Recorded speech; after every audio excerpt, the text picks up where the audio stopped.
So for the recordings, they're on X Resources and Canvas. Also, a free physics textbook I put a link to in there if you want to read a free physics textbook, just something extra. Homework, it is available on Canvas and due before class on Monday. And office hours, we're going to go 11:30 to 12:30 before class Monday and Wednesday. So I'll be here early if you want to stop by with a question. Plan for today is spend most of it on electric fields and maybe get into distributions of charges and continuous charge distributions towards the end. Ready? Let us begin.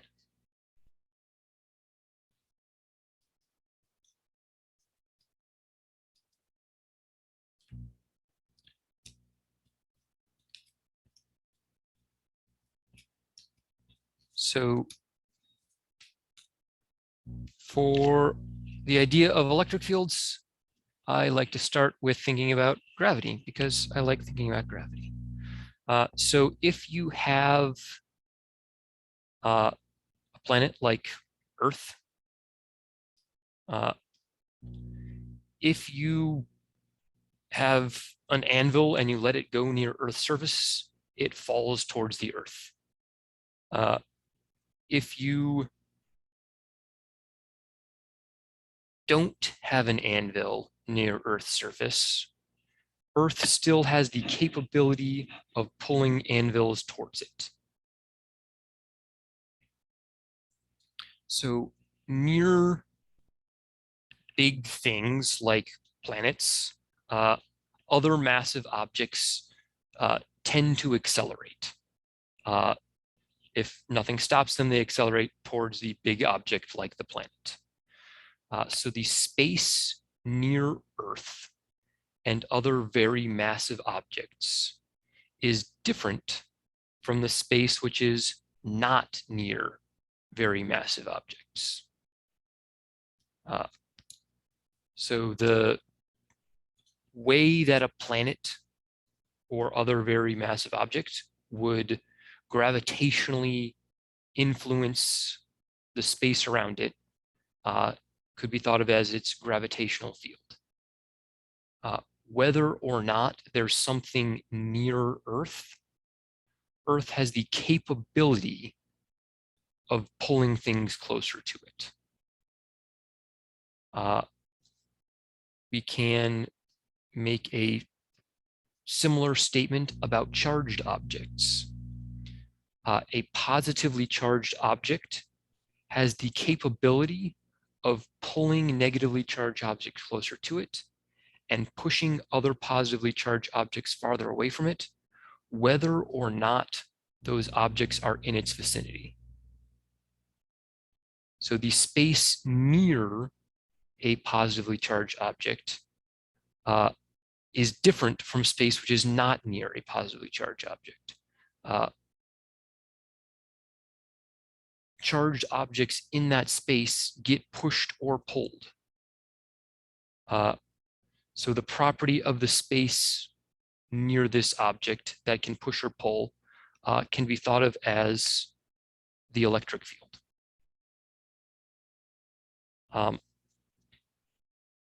We're going to deal with electric fields a lot.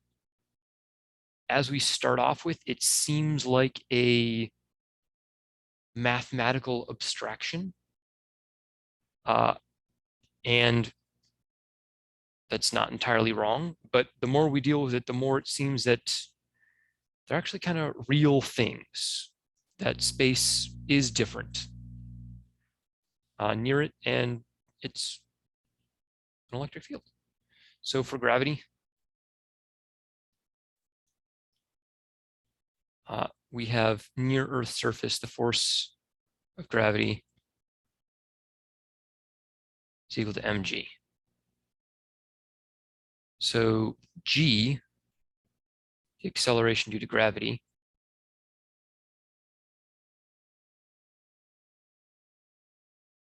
is force divided by mass. So this is how much pulling something near Earth receives due to Earth's gravitational field. For an E field,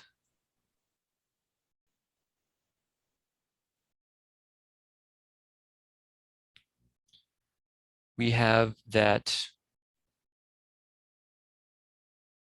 our electric field, which gets a capital E, is going to be equal to the force divided by the charge. So very similar setup. G is a measure of how much things are pulled per unit mass they have. And E, the electric field, is a measure of how much things are pulled per how much charge the thing being pulled has. This works also as a vector equation.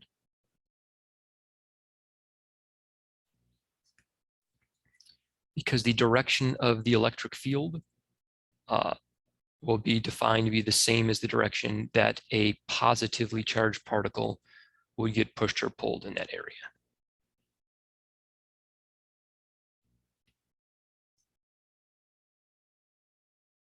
So if our electric field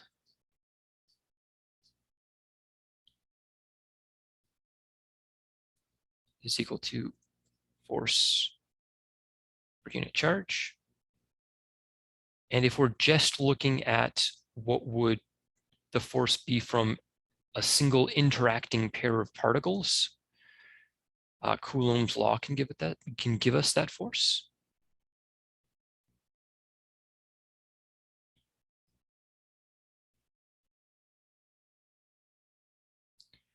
Where in this writing of it, I'm having Q be little q being the force, the particle that is getting the push or pull, and capital Q being the particle making the electric field.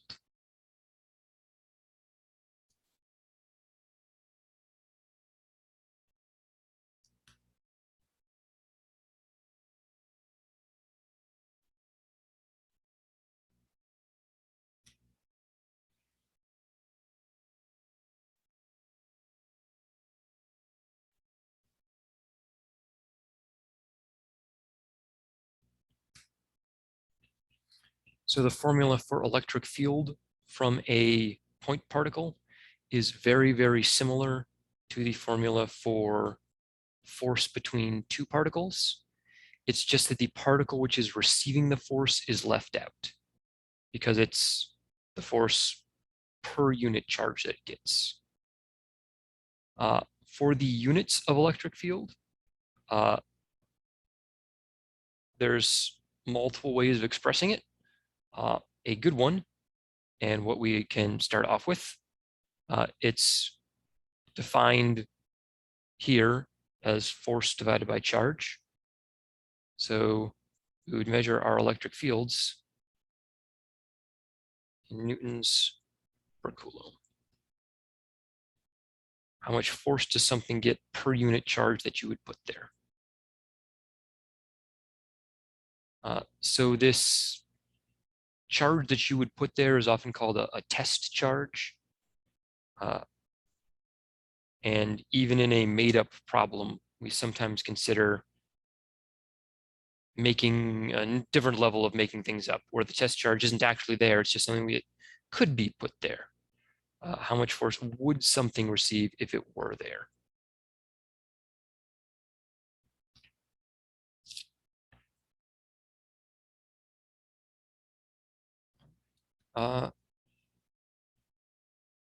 Let's work with the idea of an electric field a little bit.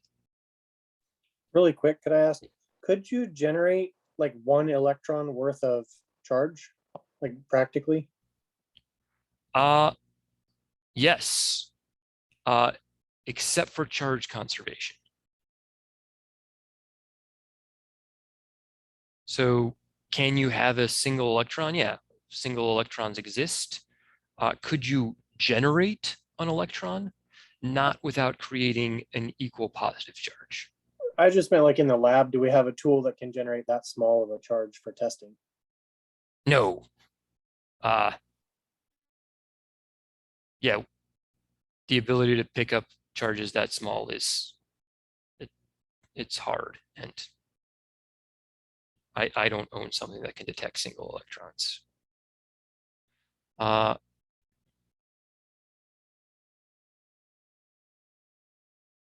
to make us, there's probably lab equipment that at least tries to get that precise. There are particle detectors that can, with decent reliability, detect a single particle. Making just one. Yeah, there's, seems like there'd be a way. Yeah, if you have a process that be hard. It's not easy to work on those scales, but not impossible.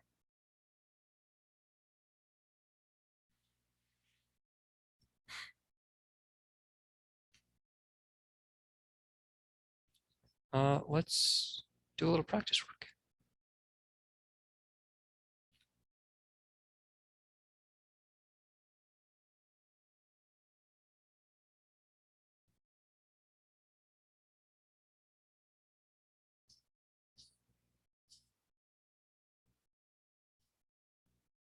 All right, so let's work with proton and electrons as just single charges on their own. The electric field you get will probably be not that big because it's just one proton and one electron.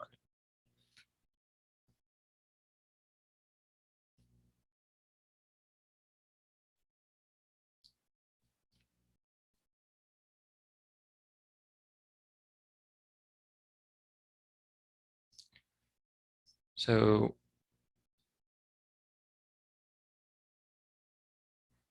we got our proton, and then an electron at 1 millimeter. And I'm wondering about the electric field at x equals 2 millimeters. So see if you can work it out.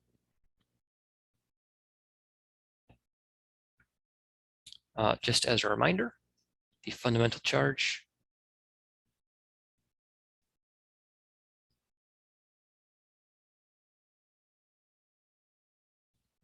is 1.602 times 10 to the minus 19 coulombs.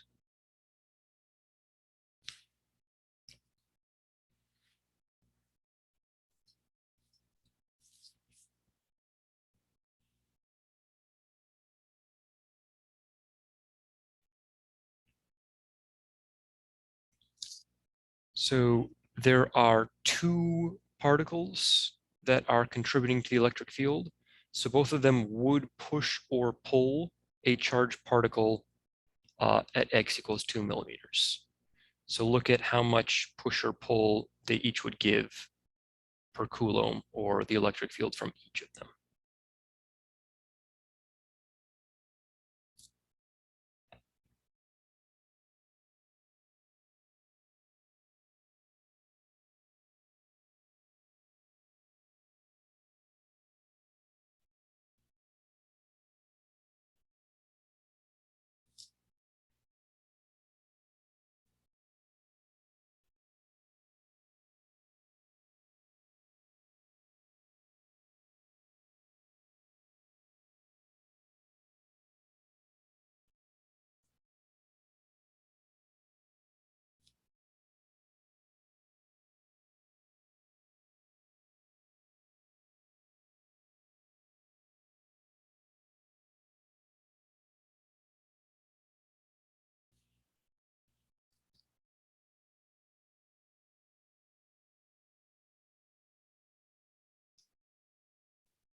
So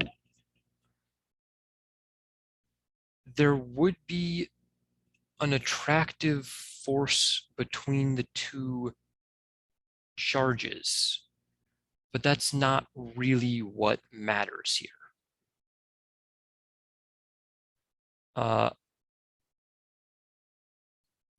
So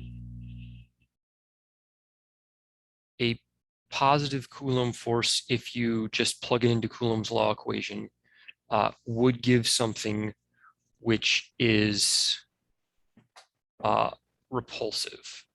Because when you turn it into the vector form of that equation,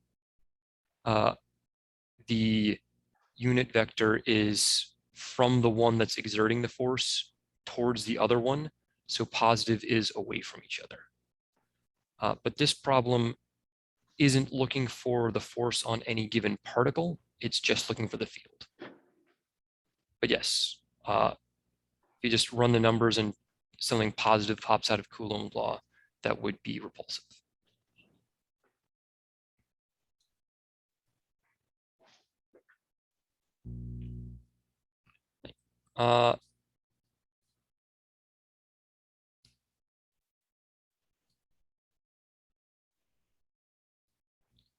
So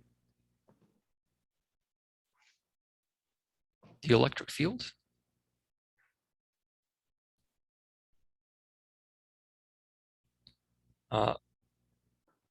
follows the same rule as forces. So in order to get a net force from multiple interacting charges,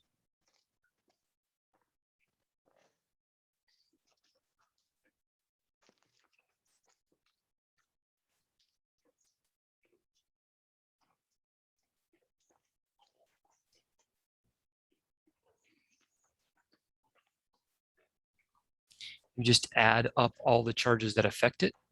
And if electric field comes from the force divided by the charge, then to get the total electric field, we can just add up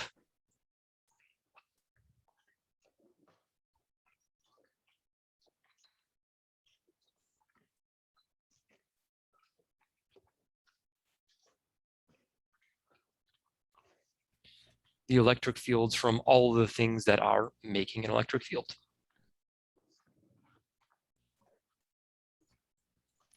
So in this case, our electric field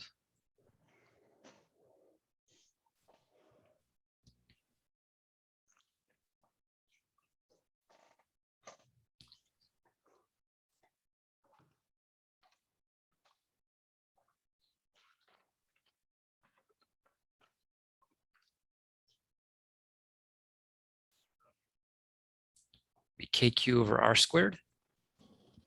For the proton making an electric field at 2 millimeters.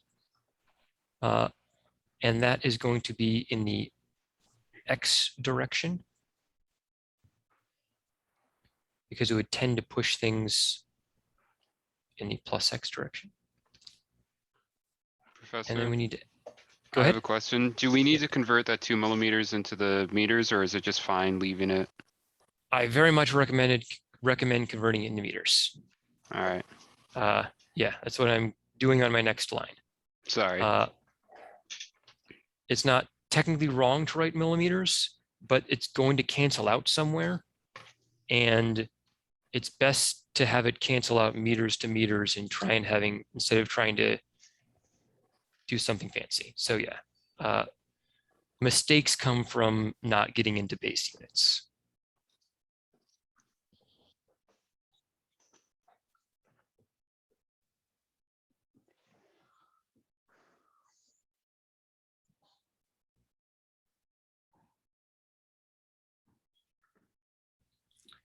So getting everything into base units.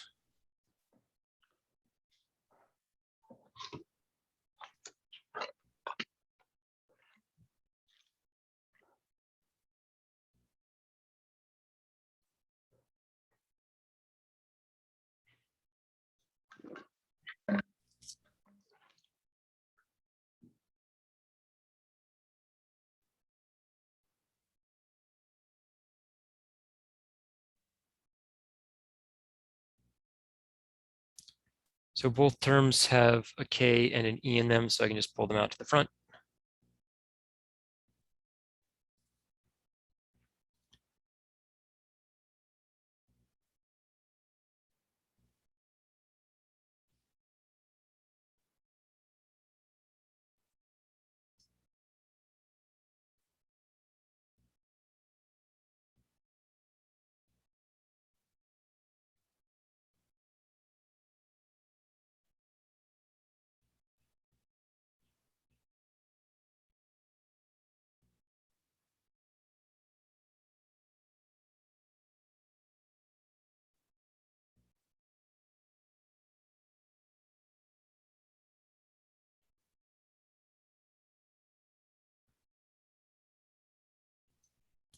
So a millimeter is a thousandth of a meter. So when it becomes squared, we get 1/1,000,000 from that conversion. And running the numbers, I got 0.00180.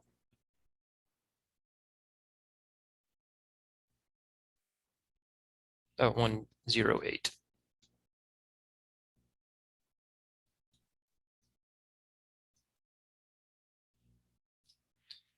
And for the units, we've got a coulomb up here to cancel 1 power of coulombs down here, and meters squared on the top of this fraction to cancel out meters squared in here. So it does end up in newtons per coulomb. And it is the negative that wins out, so we're in the negative x hat direction.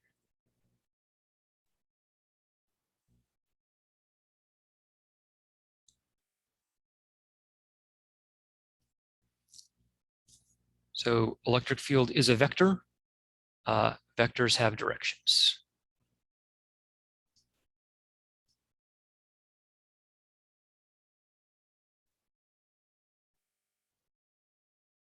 Any questions on this one? So the charge, the test charge that we put at x equals 2 millimeters must have been a positive charge? No. It's easiest to think of it that way, but if you would have imagined a negative charge there, it would be pulled in the x direction or pushed in the plus x direction, which is still negative newtons per coulomb because it's a negative charge being pushed in the x direction.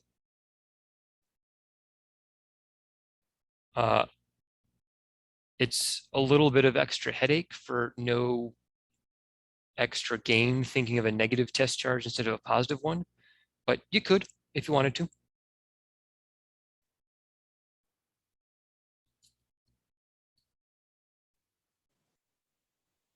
So the part that's kind of confusing me is like, why are both of them positive E when one of them is a proton and one of them is an electron? Like when you have like they're both positive E over 2 millimeters or 1 millimeter squared. Yeah.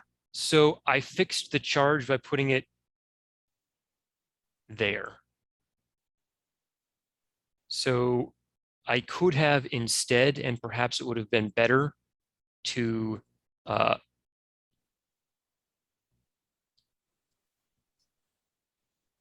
write it like this.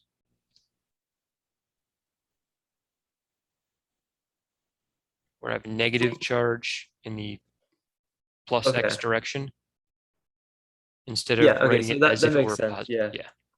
Okay. So yeah, so writing it this way, I agree, is more clear, but they do get you to the same spot.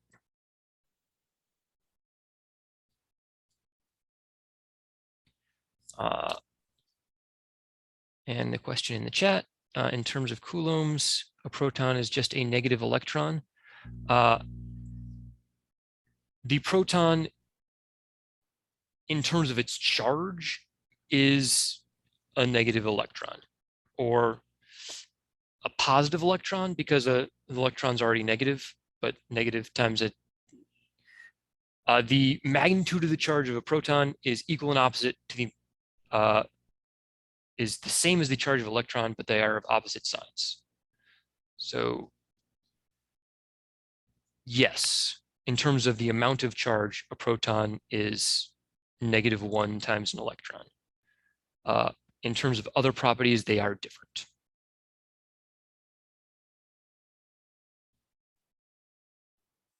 I'm still a little confused on the nature of the charge that we put in there.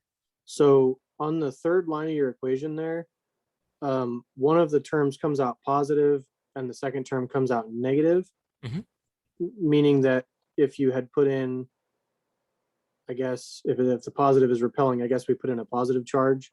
But if you would have put in the other like polarity of charge, would it have just swapped all the negative signs and you'd still come out with the same answer? So if I made them like both negative charges, So like where you have the X and the question mark on the X axis there, Mhm. I'm still a little confused about whether the charge that we theoretically put there was positive or negative. um, so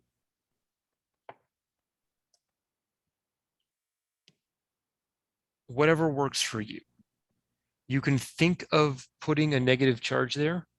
I think it's a little easier to think of putting a positive charge there because a positive charge gets a force in the same direction as the electric field.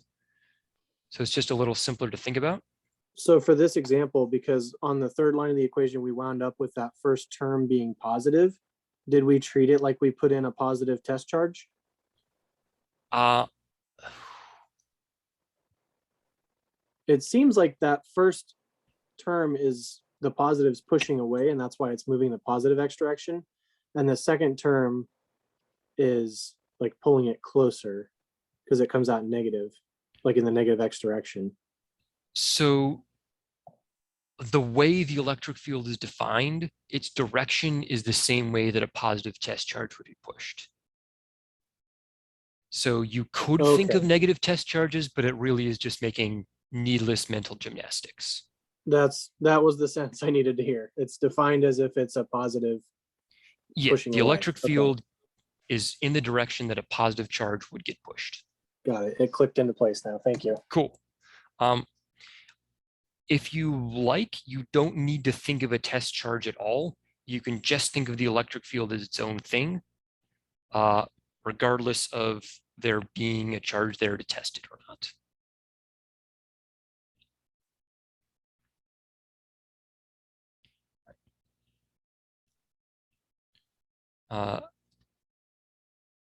And this rule right here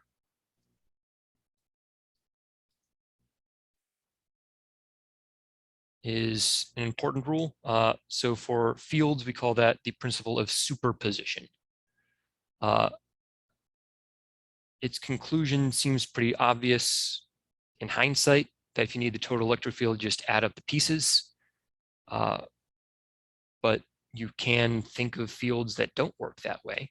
And it's really nice that electric fields do work. You just add up the pieces linearly. So where the test charge is, the electric field is moving towards the electron. I almost agree with that sentence.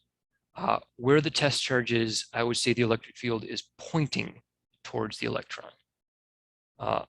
That might be a needless nitpick, but the electric field is not traveling. Just like a sign that says, north is that way, isn't actually moving northwards. It's just indicating things go northwards. I don't understand that. But yeah, the electric field Professor? points towards the electron. So the electric field causes particles to move in a certain direction? Yeah, it can. It can. So it would be a little more accurate to say it accelerates them in a certain direction. or exerts a force on them because it does not set their velocity to go that way, but it provides a force which will in turn give an acceleration. How would how would the electric field be affected when we have a negative charge when it also has an electric field? Wouldn't that cause the positive charge to move as well?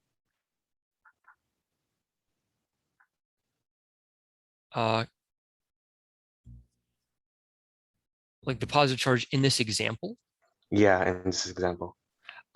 So yeah, in this example, the positive charge at the origin would probably be pulled towards the negative charge at 1 millimeter. And the negative charge at 1 millimeter would probably be charged pulled towards that positive charge. Those would be things that would happen unless there was some other thing making them incapable of moving.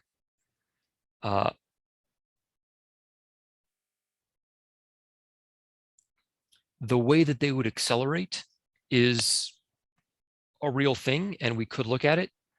But in order to figure out what's going on at x equals 2 millimeters, we don't need to know the velocity of these particles or the acceleration of these particles. We just need to know where are they right now, unless you want to try falling down a relativity rabbit hole. It's just kind of like the force at one instant in time, right? Yes. So if they start moving, things will change, but we're looking at the force at one instance in time. Yeah, it's a good way of putting it. Charged particles don't exert electric fields on themselves, right? Uh,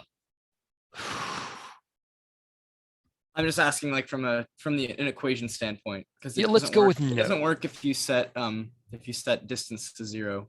Yeah, that gives us some divide by zero unhappiness. So I guess you could go back to think about that question and try and give some headaches years into your studies, but yeah, it's something that they interact with other particles, or it's something that affects other particles. Yeah, Mhm. you do get some divide by Got it. zero madness if you have a point particle affecting itself.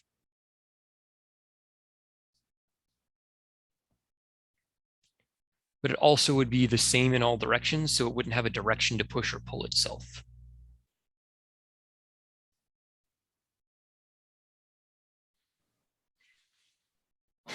Quick question, Professor. Come again? Quick question. Mhm. Next to the K, is it a Q or a E? The K? Next to the K. Sorry, I'm having trouble. Oh, next to the K is an E. E. Okay, thank you. E for the fundamental charge. Thank you.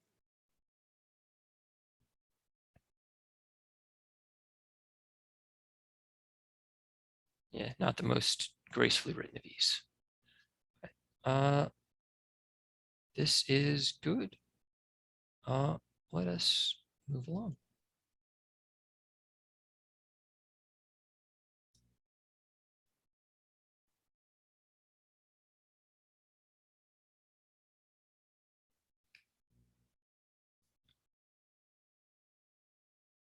So a microgram speck of dust is hovering near Earth's surface.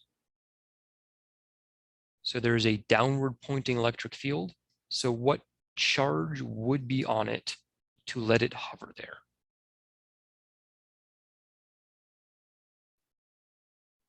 So this is a Newton's first law situation. You've got a balance of force.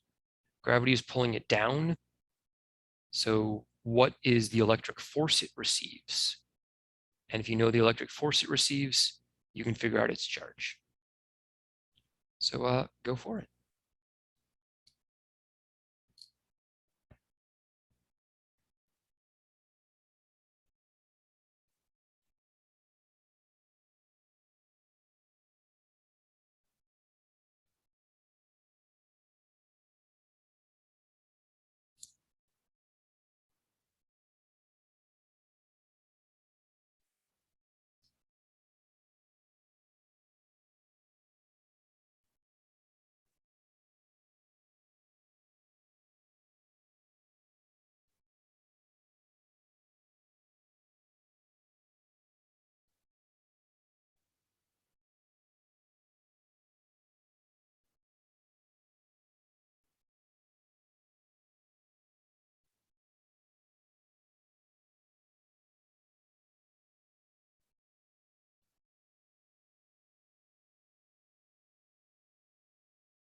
So F net equals 0.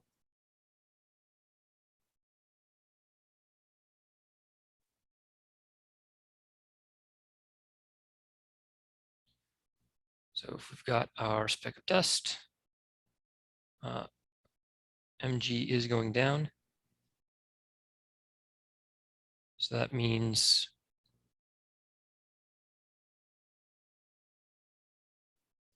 charge times the electric field needs to be going up.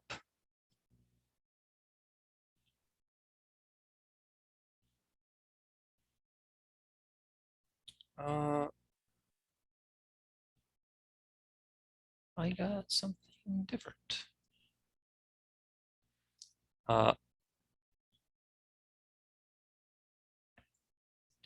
So setting our equation up, we can have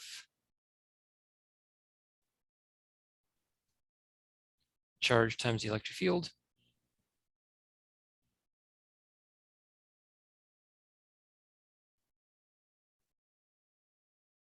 If we just go with a,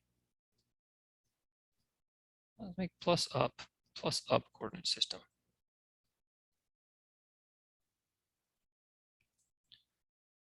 So our charge times our electric field must be equal to mg. Charge must be equal to the mass of gravity divided by the electric field.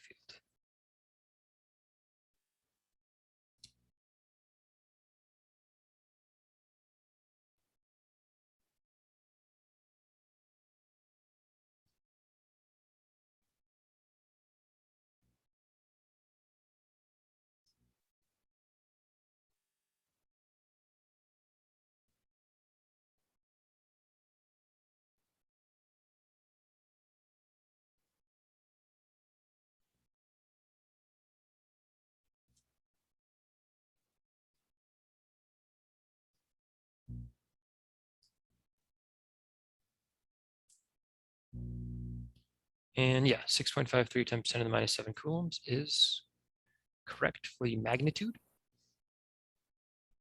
Wouldn't 10 to the negative 6 kilograms be 10 to the negative 6 grams? Oh, So it'd you're be right. I said 48. microgram. Good catch.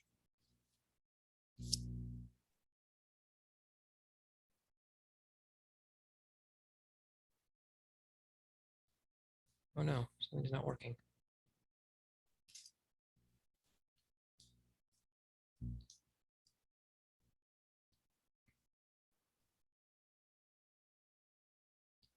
There it goes. Yeah, so it's going to be 10 to the minus 9 to be a microgram.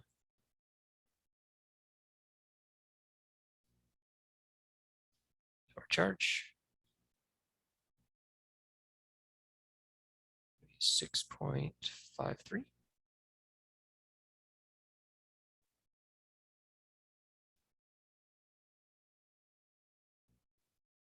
Times 10 to the minus 10 coulombs. So not a lot. But it's a speck of dust, so it doesn't take much.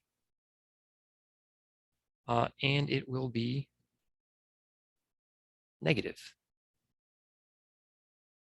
So you can plug in the negative sign for our electric field here. If I'm working in a plus up coordinate system, that's a negative electric field. You could have made a different coordinate system, or you could just get the magnitude and then think out what kind of charge would get pushed upwards in a downwards pointing downwards pointing electric field. So positive charges get pushed in the direction of the field, negative charges get pushed opposite the direction of the field.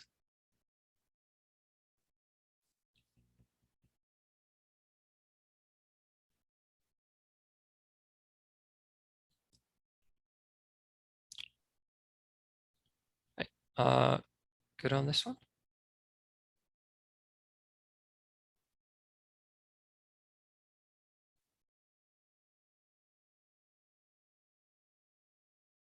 Why is it minus 15? So I defined a coordinate system in this problem where positive things point upwards. So mg is a downwards force, and QE, the other force, must be going upwards. But that electric field is defined to be downwards, which is negative in this coordinate system. I could have gone with an XY coordinate system, but things are only going in one direction. So I could have called it, defined y to be up and called it negative y.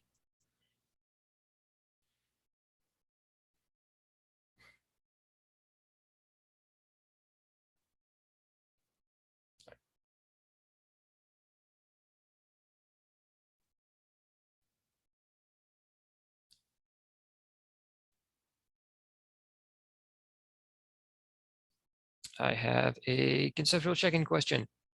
A thinker. So there are two charges.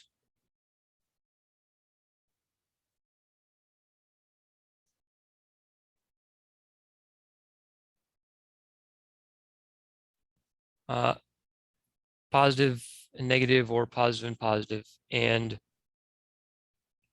I want to think about the electric field between these 2 points. So how could you get a zero electric field there if there are no other charges, just these two?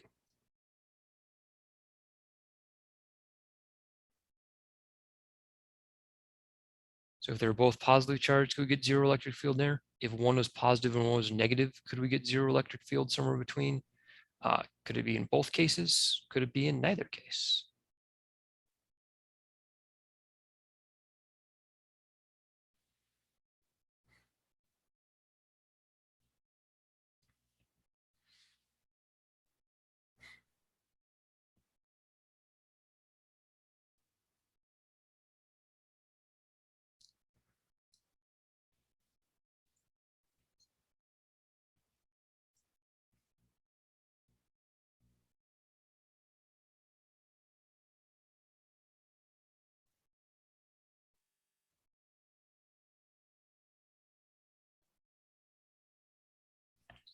There is a healthy mix.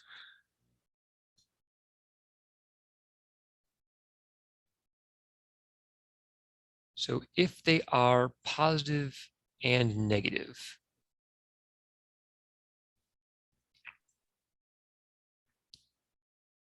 electric fields tend to point towards positive particles. So the electric field from the positive part would point towards it and away. I'm sorry, that's backwards. Bad and wrong, bad and wrong. It's the way positive particles are pushed. It goes away from positive particles because positive particles are pushed away from positive particles. It also tends to go towards negative particles because positive particles tend to be pulled towards negative particles. So between a positive and negative particle, the electric field from the two particles adds together constructively. They're making electric fields that go in the same direction, which is away from the positive one towards the negative one. So you're not going to get a zero between them.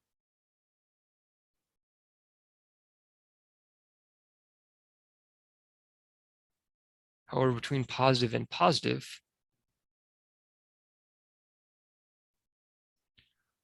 one makes an electric field going to the left, one makes an electric field going to the right, and the actual electric field, what you get when you add those components together, at some point between them will be zero. If they're equal charges, it will be at the midpoint exactly halfway between.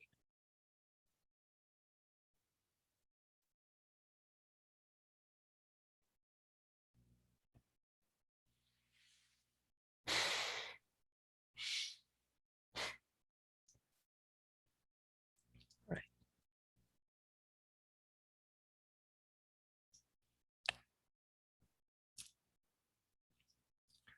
So the first lab of this class is going to be working on making maps of the electric fields near some charges.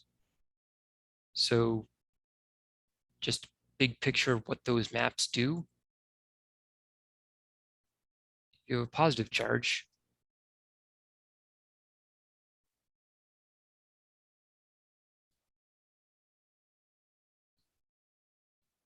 Electric fields point away. And if you get farther from it, they get weaker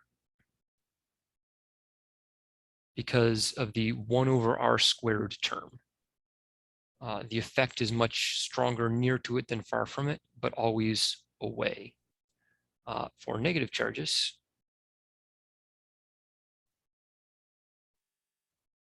electric fields point towards them.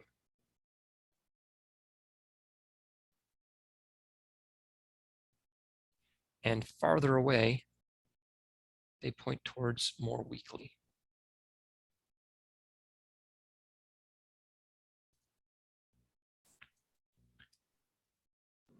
So question. Mhm.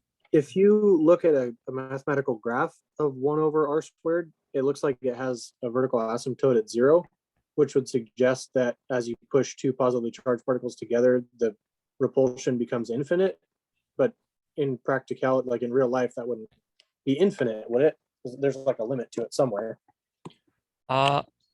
So you get limits somewhere from either uncertainty in particle position or things just like the finite size of the particle. So protons aren't actually points. They're subatomic in their size, but not points. So you don't get 2 point protons actually getting to dividing by 0 because there's some size. And if you take, the middle, you don't get all of the charge condensed into a point. Even when you ram 2 protons together, it still doesn't get to divide by 0. Yeah, that's the biggest part of it. It is still a difficult enough barrier that you often will have some quantum weirdness and tunneling to help you get through how hard it is to get 2 protons to touch each other or get close enough to do something like to form something bigger than a proton, form larger elements. But yes, the repulsive forces between protons which are close to the point of touching-ish each other is quite large. But they don't get 0 distance, so it doesn't divide by 0.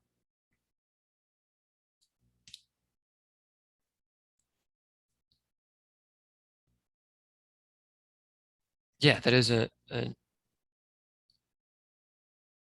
interesting problem to think about of how big the repulsion gets when things get that close.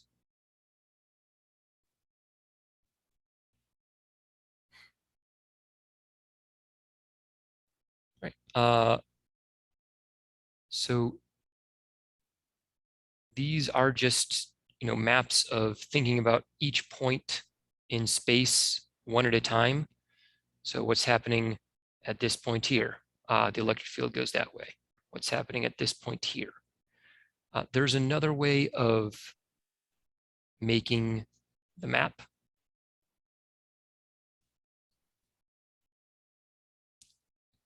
So you can think of it instead of mapping at every point, you can make continuous paths. So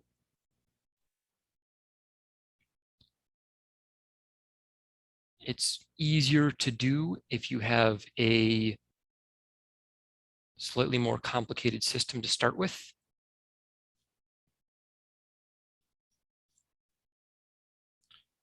let's have a positive particle near a negative particle. So electric field still tends to point away from positive and towards negative.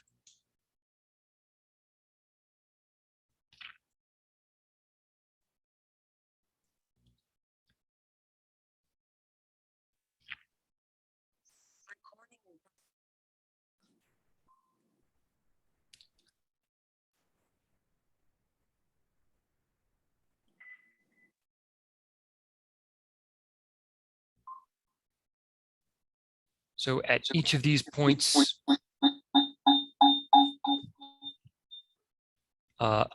it is pointing away from the positive, then bending around and pointing towards the negative. You could make a map that looks like this.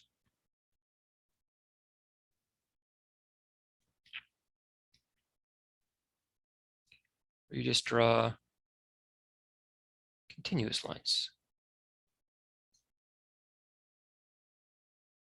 And here the length of the line doesn't indicate the strength of the field.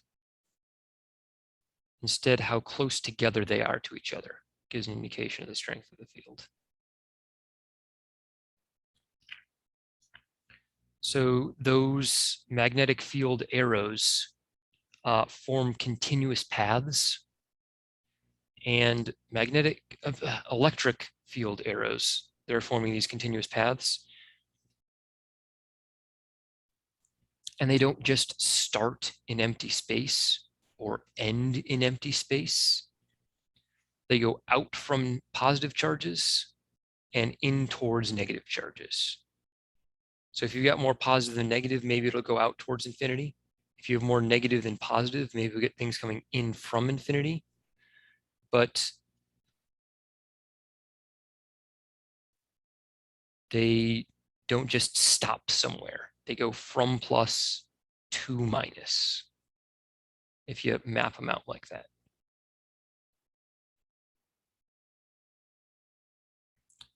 So doing them by hand is a way of doing things. There is a worthwhile simulation to look at.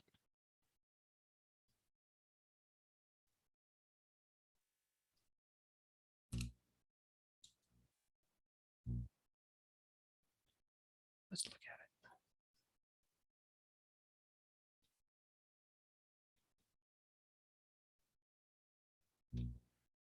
So in this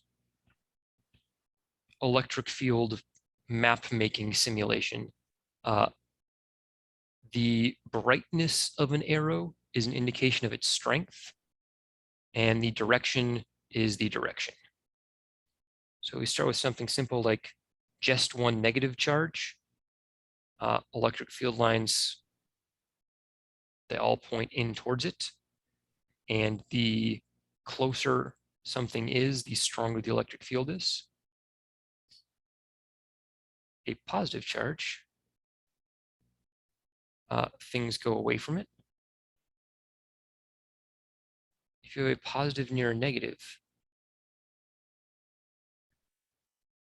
you can see that if something was kind of walking along these arrows, you'd get a curved path that would take you from the plus to the minus.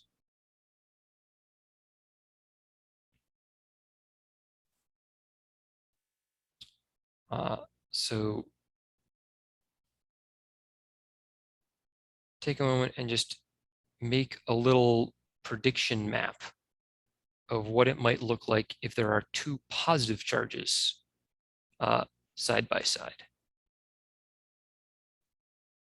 How would the electric field look in that region?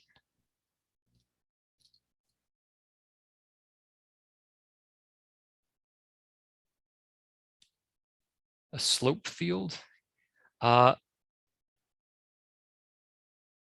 Yeah,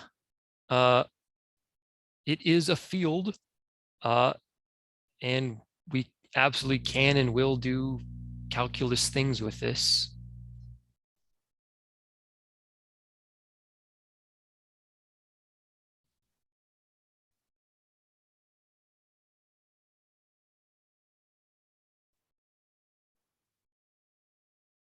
It's something like that.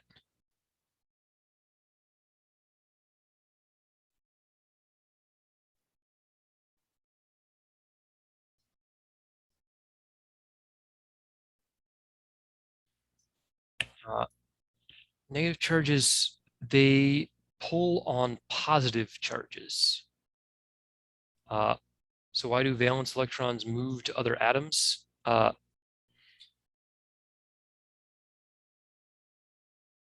So I can't give a satisfying and complete answer to one of the fundamental questions of chemistry in a few minutes, but the positive charges in the new atom pull on it enough to move it away from its host atom, from its original atom.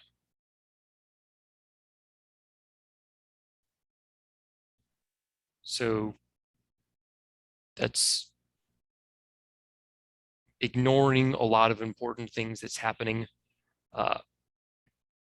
If quantum mechanics determining where the electrons can and cannot stay, but negative charges are pulled on by other nuclei. So if there's a nucleus that can hold on to electrons better than the one it came from, it might get stolen.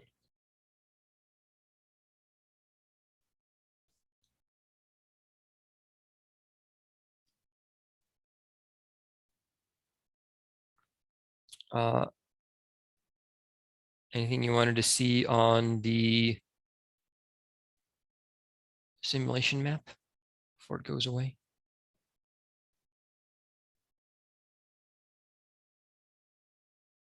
What do you make the charge a lot bigger on both of them?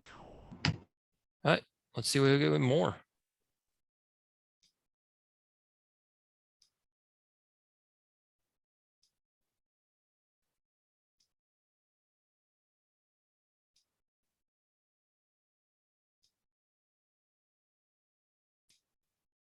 So making them bigger proportionally to each other isn't going to change the direction of the electric field anywhere.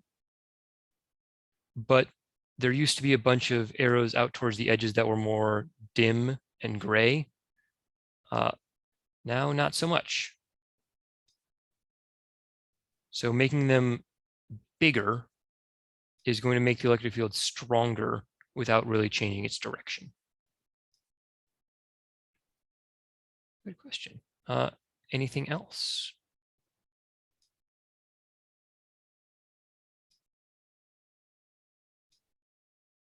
Two negative charges, sure, let's look at that.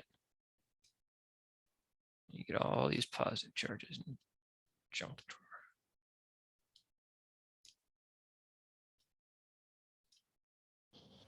You could hit the orange reset in the bottom right. Oh, there's a reset in the bottom right. Oh, yep, that was hidden by the chat log.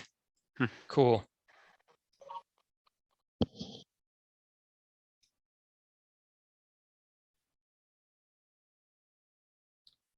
So 2 negative is very, very similar to 2 positive. It's just every arrow is pointing in the opposite direction that it used to. So flip the charge, flip the electric field. A ring of alternating positive and negative, sure.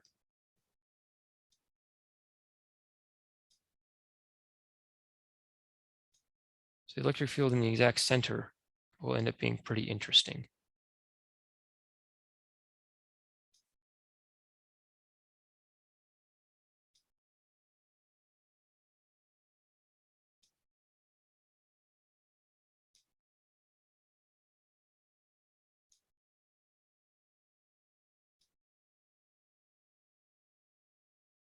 So in the middle of the ring,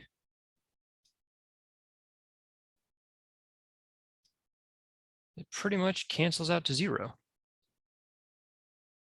Is this approaching the principle that makes a motor spin like an axle? So for an electric motor, most of them are electromagnetic instead of just relying on electric fields alone. So mostly no. You absolutely could make a motor using this, but it's not how it's usually done.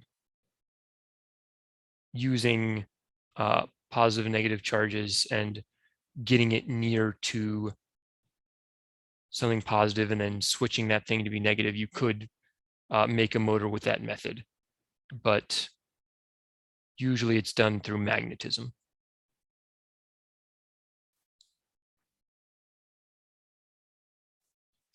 So there are a lot of charges here, and if you're near to one of them, you still get an electric field.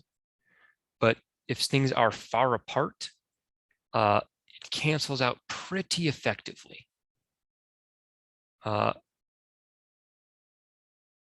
Because you're near to about as many negative charges as you are positive charges. So you're not really close to one of them. Things cancel out pretty well.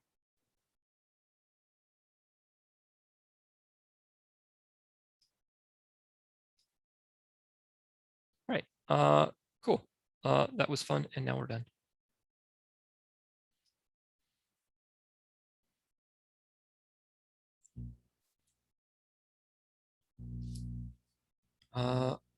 Let's do a little more practice.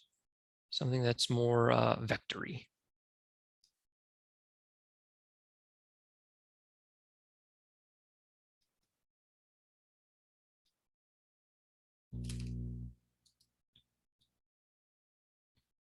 So coordinate system.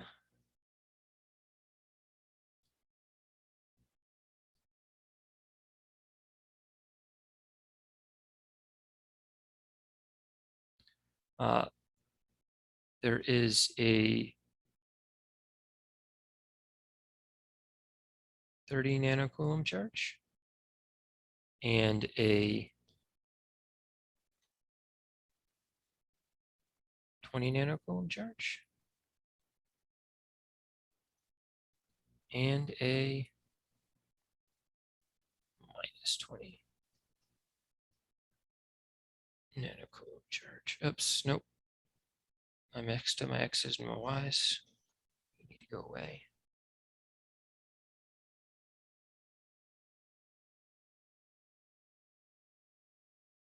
Let's stick with the conventional XY coordinate system to keep life better. 30 will be here in a conventional XY coordinate system.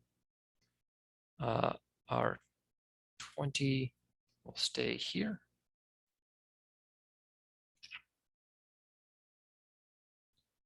And the minus 20 would be here.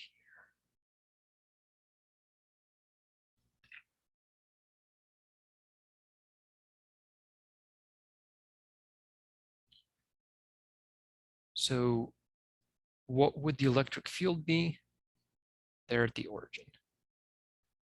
So it's just figuring out the electric field in the pieces and using vector math to figure out the final electric field. So if you want to teamwork it, you may.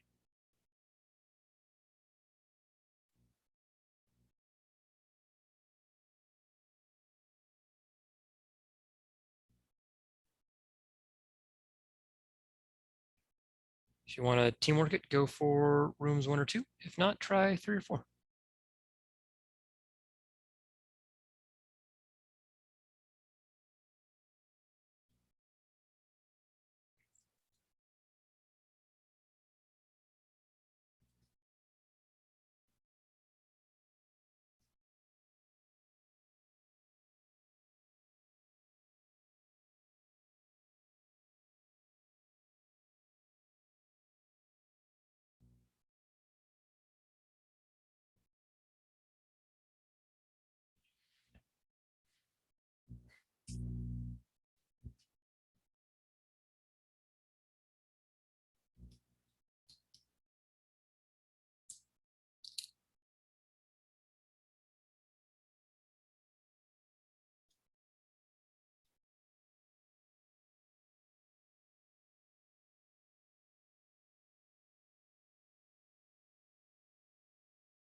Where?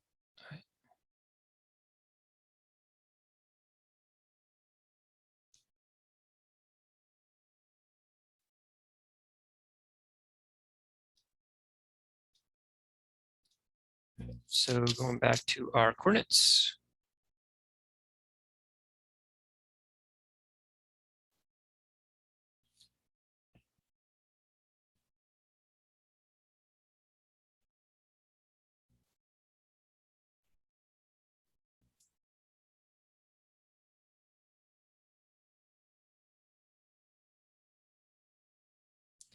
And minus 20 out over here.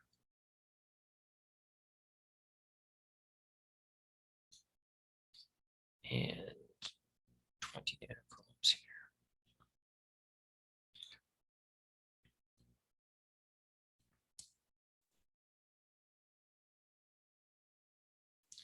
So our electric field is the sum of the components.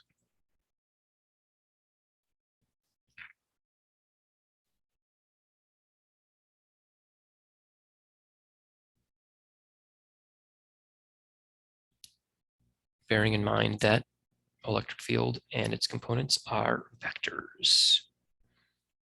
So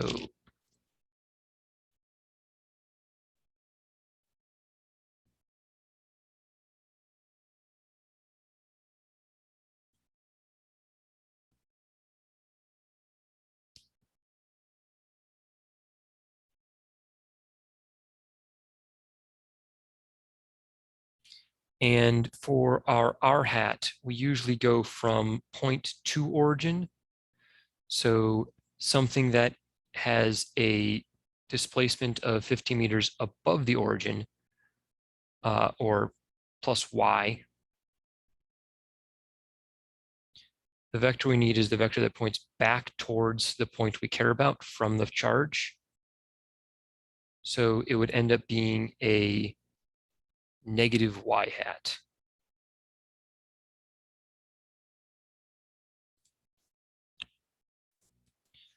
So just plugging in what we get for each component.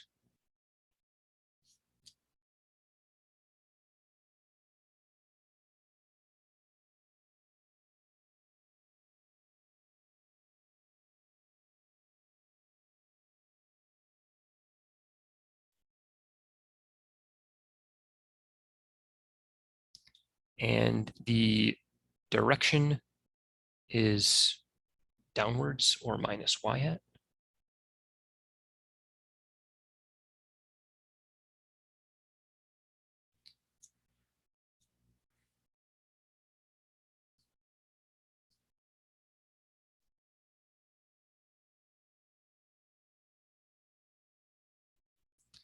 And the direction back to the origin from the charge is minus x hat.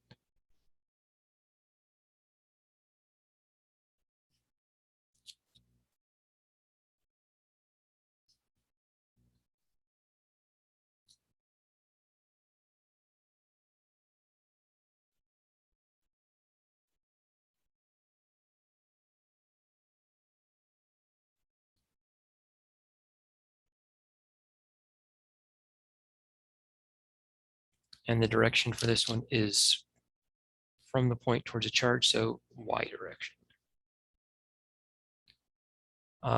So K is going to give us a power of 10 to the 9th. The nano gives us a power of 10 to the minus 9, which convenient cancels out.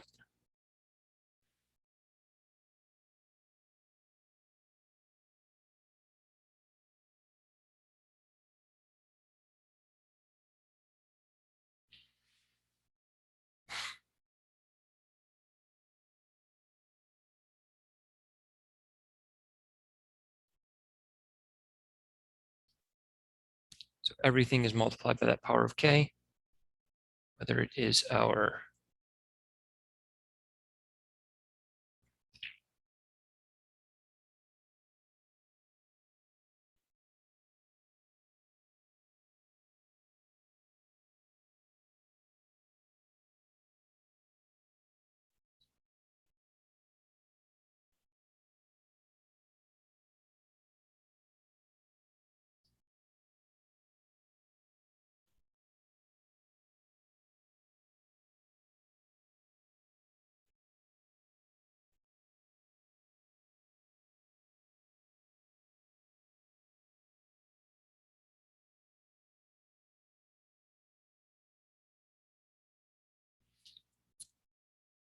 And just running through the numbers,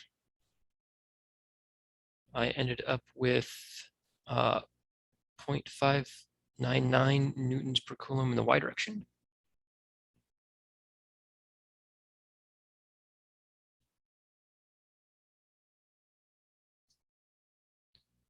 And 0.45 newtons per coulomb in the x direction.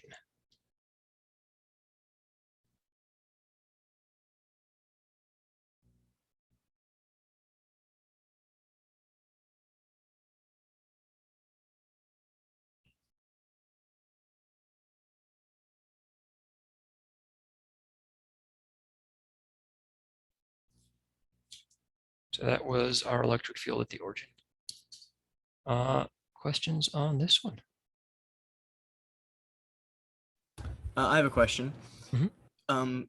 Can you just do like knowing what direction your final electric field, the force will be pointing? Can you just kind of skip the directional aspect of it and then do that at the end?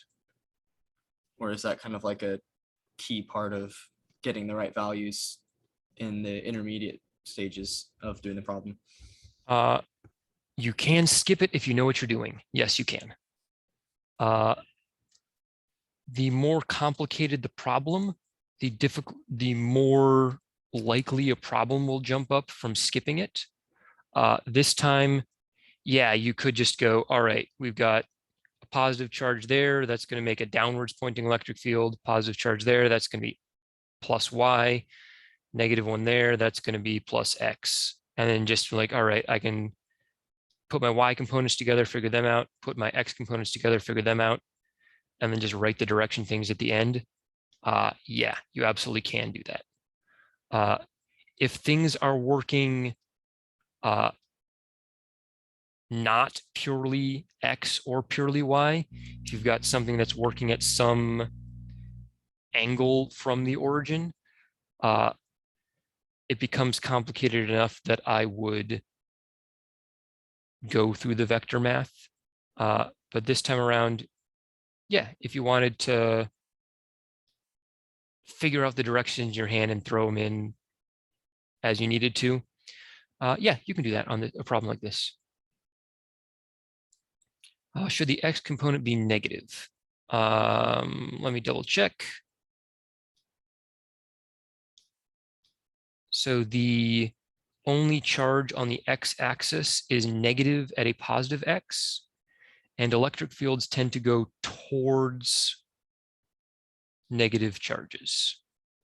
So no, the x component should be positive.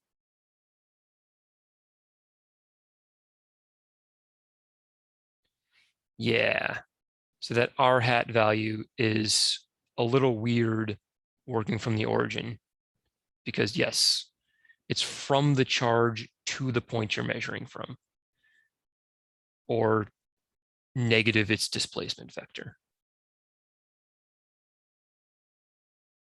Yeah, good pickup, Bradley. Let's get a quick look at distributions of charges.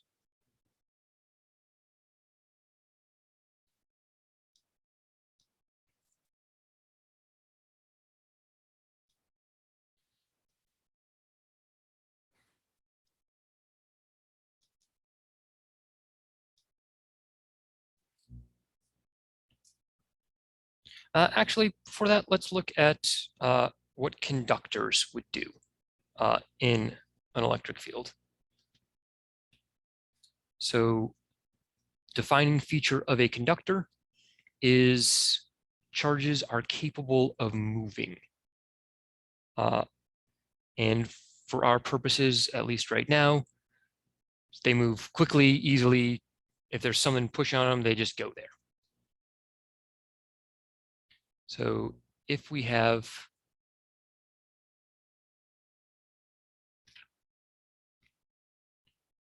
a hunk of copper and an electric field,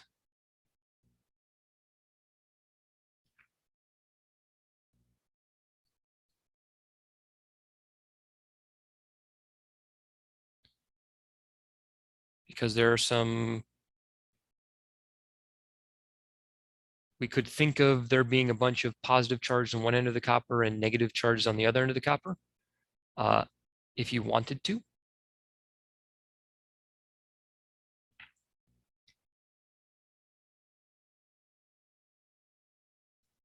In order to make this electric field flowing through. Or we could just say, yeah, something made the electric field. Either way, if we imagine an electric field in this copper, there are charges in there. In copper, it is the electrons that are the most free to move. So positive charges get pushed in the direction of electric fields. Negative charges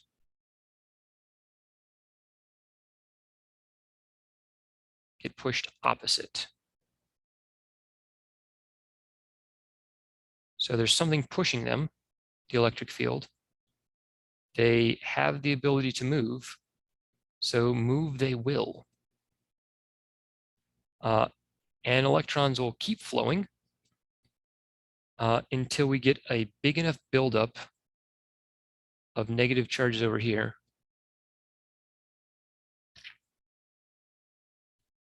And positive charges they must have left behind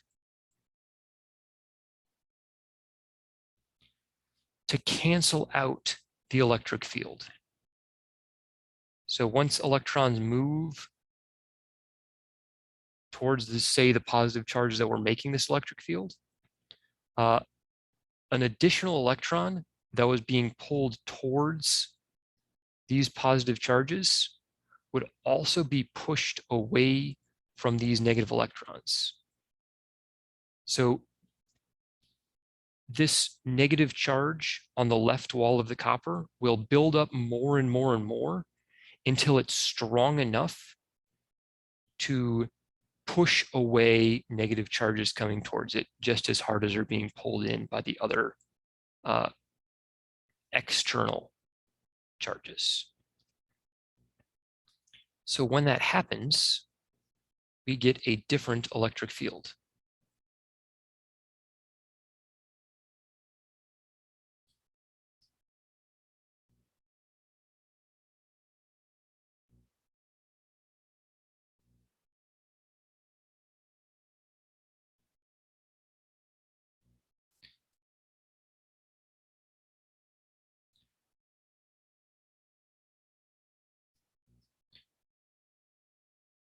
One that does not exist inside of our copper block.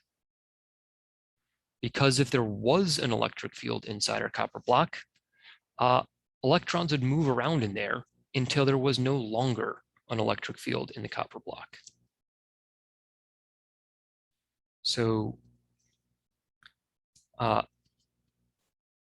charges distribute themselves within a conductor to cancel out any electric fields.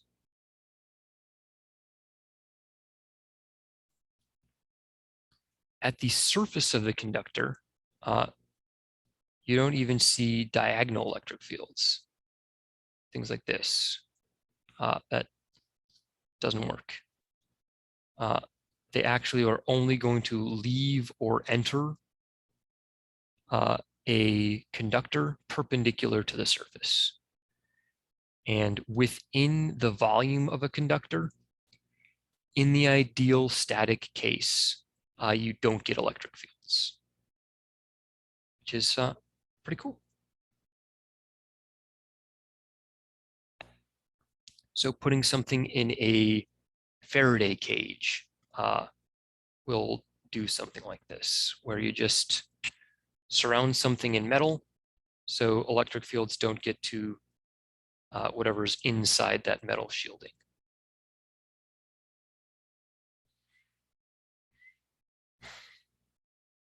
If there is a bubble inside of the metal,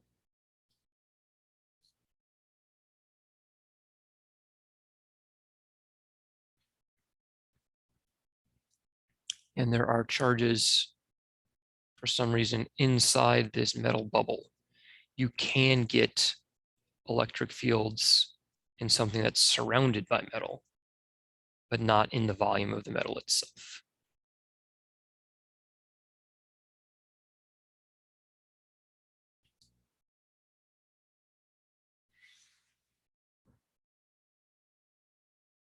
All right, continuous charge.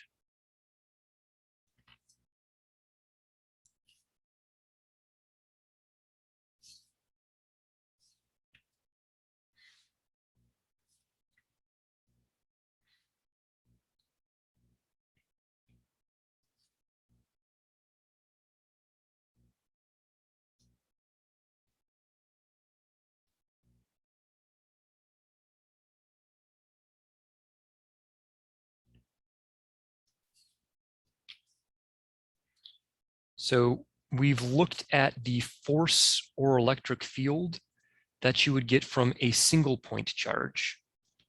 And the force and the field that you would get from a small handful of point charges. But we could have a continuous charge distribution.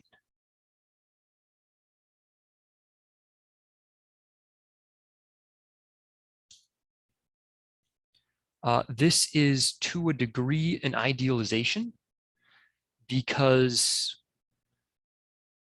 charge particles are particles.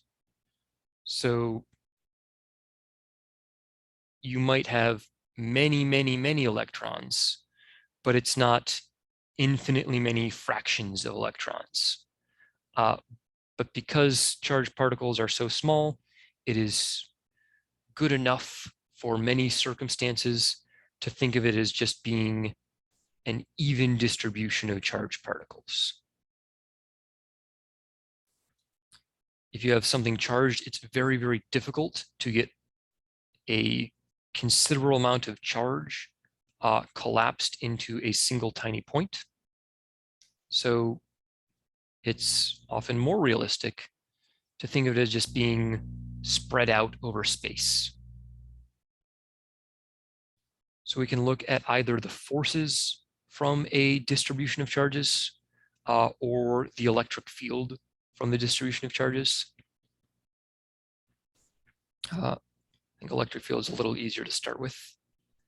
So just as a starting point, we've been using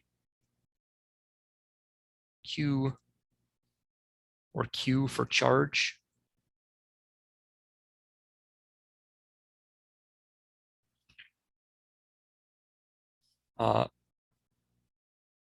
If there is a line of charge, so a very, very thin wire that has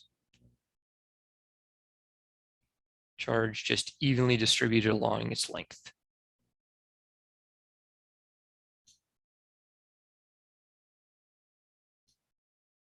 Instead of trying to add up every proton that's there, it makes sense to talk about how much charge there is per unit length.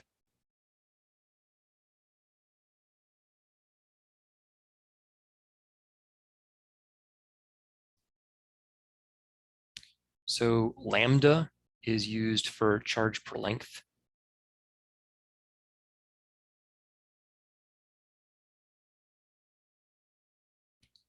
There could be a sheet that has charge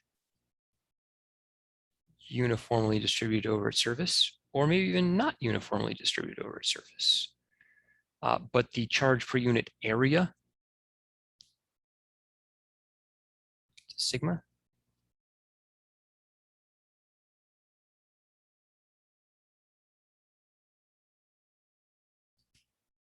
and you could have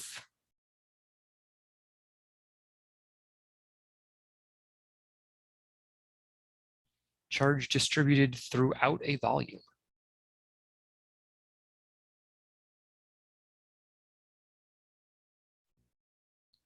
which gets a row.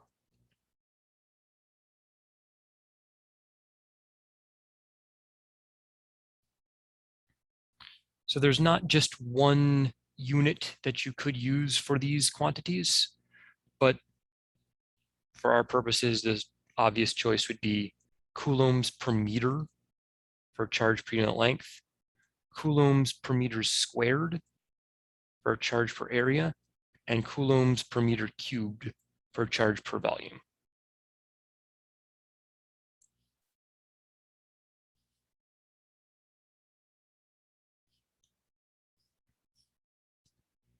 So if we just take our, what's probably the simplest case for something like this is just a line of charge.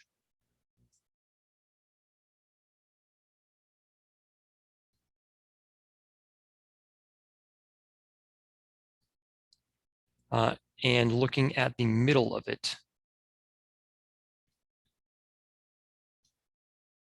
some distance from the center, but neither closer to its top nor closer to its bottom, getting the electric field there. So the big idea of, a big idea of calculus is cutting up into pieces and imagining the pieces become infinitesimally small. So just the electric field from some dy segment. What is the charge here going to do to this point? So we could add up 3 charges. We could add up 4 charges. We could split it into fifths, add up 5 charges, or we could look at the limit of this and just have infinitesimal segments.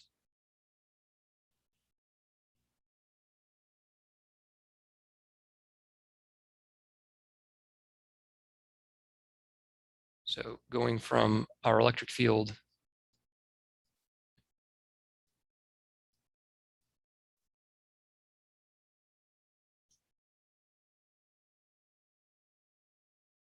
is the sum of component electric fields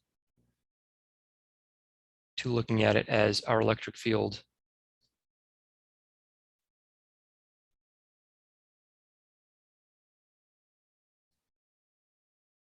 is the integral over the things that are components of electric field.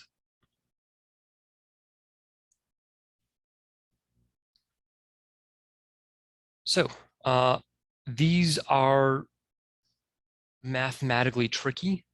We will learn some tricks probably next week that serves as a workaround, a way out from doing the more difficult calculus setups.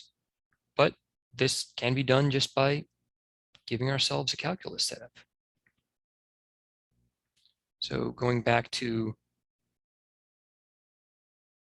our post, if it is thin enough, it can be treated as just a line of charge.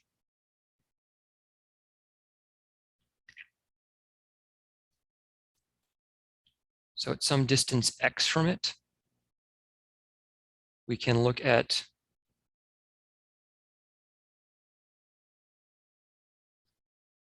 what the charge, which is a height y above the center, is doing. So first off, there is going to be x and y components of the electric field from the charge in this little dy segment.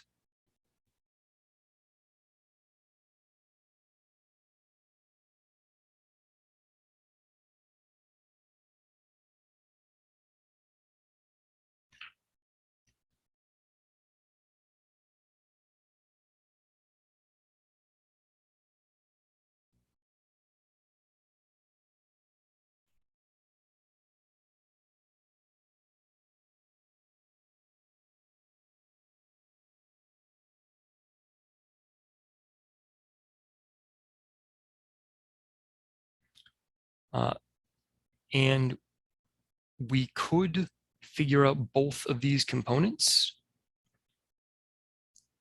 But if this is a uniform line of charge, then there's going to be exactly as much charge above our middle line as there is below this middle line.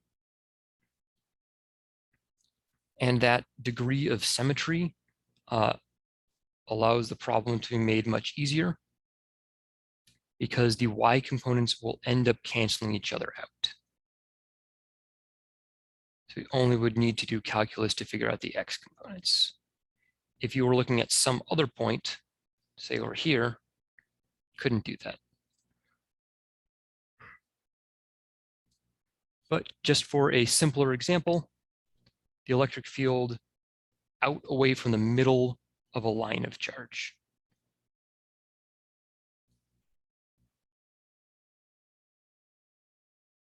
So our electric field, when we're finally done, will be equal to the x component of the electric field, which is going to be equal to the integral of the magnitude of the electric field along this entire length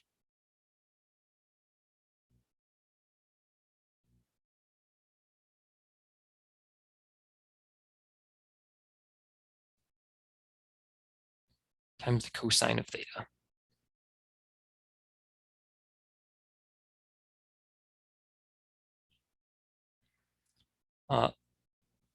So this can be done either for a finite line or an infinite line. It's actually an easier problem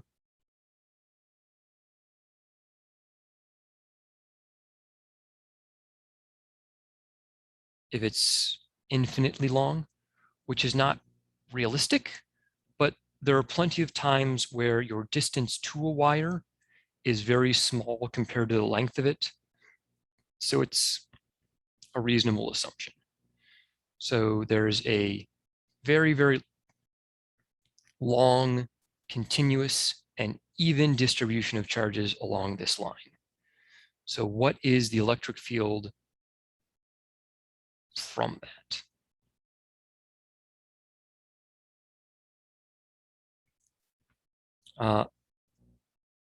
Well, we just need to break up what the electric field is from this dy component here.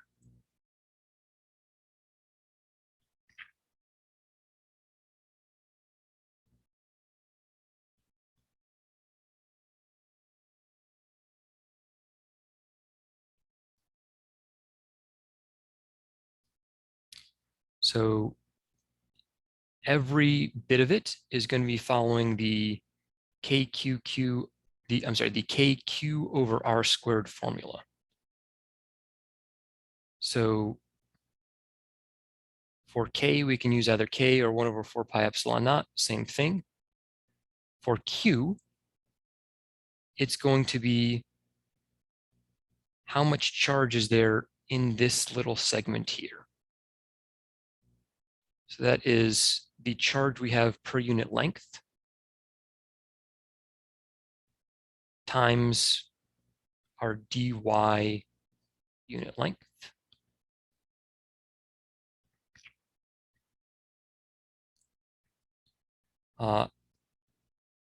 And our over R squared.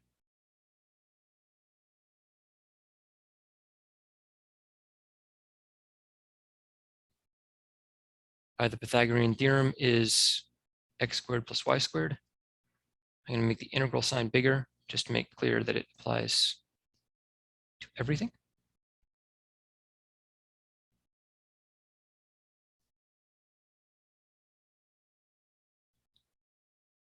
And this is ugly. The lambda, the 1 over 4 pi epsilon naught can be pulled out. The cosine of theta is just x over the hypotenuse.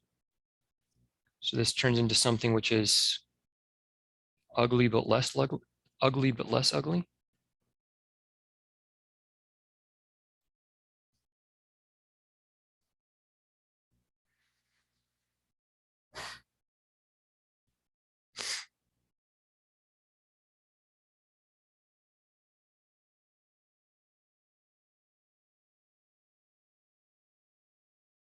I'm going to make my x's and my lambdas look more different.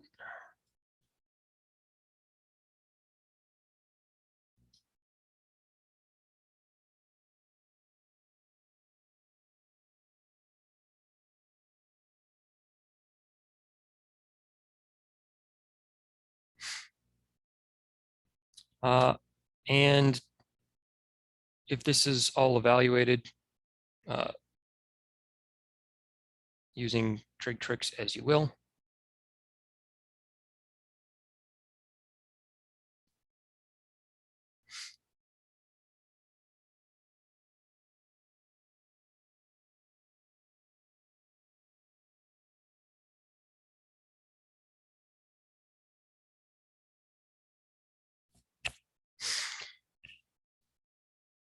so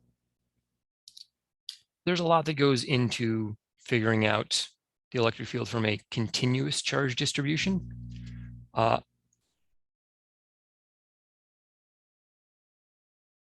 Part of the reason for showing this is to make you think that, oh yes, the tricks that we're going to learn next week to get around doing these integrals are really, really great tricks.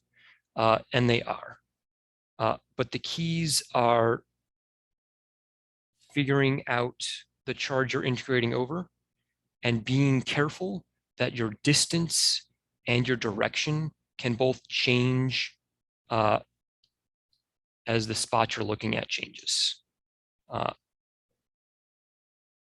This is just kind of a picture of how these can be done.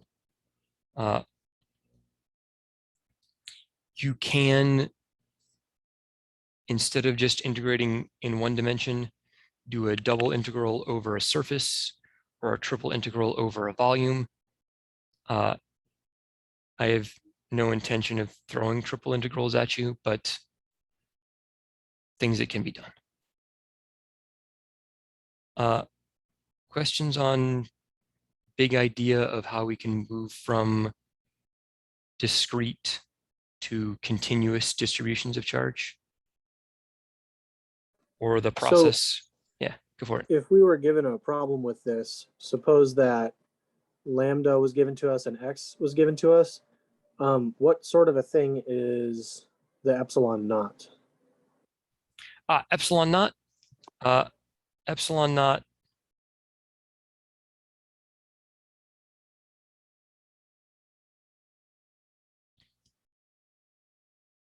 epsilon naught is the permittivity of free space. That's just a constant you can plug in.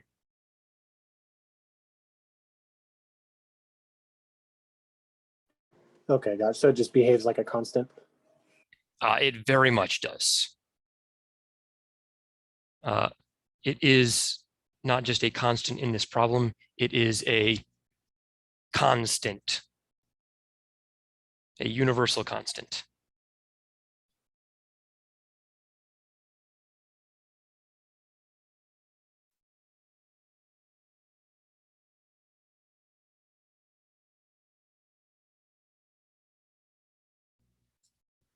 We're not done with these, but we'll be done with them for today. If you want to talk, there's office hours, 11:30 to 12:30 before classes, Mondays and Wednesdays. And remember that the homework is up and due at the start of class on Monday. Any questions before we are done for the day? I have one, Professor. Yeah, go ahead. So we get that x over the hypotenuse to 3/2 power. We just get that from substituting cosine theta to x over the hypotenuse, right? Yeah. Okay, I just wanted to make sure. And the 3/2 come from the 1 power that we already had. Mm-hmm. And then the half power we're adding And the into it. half power from the square root of x squared plus y squared. Yeah. All right, thank you. Sure. Last thing real quick, at the end of these integrals, we get answers in terms of newtons, right? Because we're talking about total force. We're going to get answers in terms of newtons per coulomb because we didn't specify a charge that is at this point we're considering. Oh, got it. So this is set up to newtons solve for per how electric many field and coulombs newtons you per put in. coulomb. Got it, okay. When are the recordings usually uploaded? Day of. Sometimes I'll be able to get them uploaded before my next class starts. So then those should be available within an hour or two. Sometimes I won't, in which case they'll be available pretty late in the day. Is that EX or is it EY? X. Okay. And it's also lambda over X at the last equation? Yes. Okay, cool. Thank you.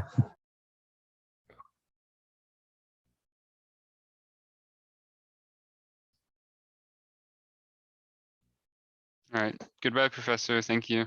So long. Thank you, Thanks, Professor. Professor. Have a good day. I'll see you.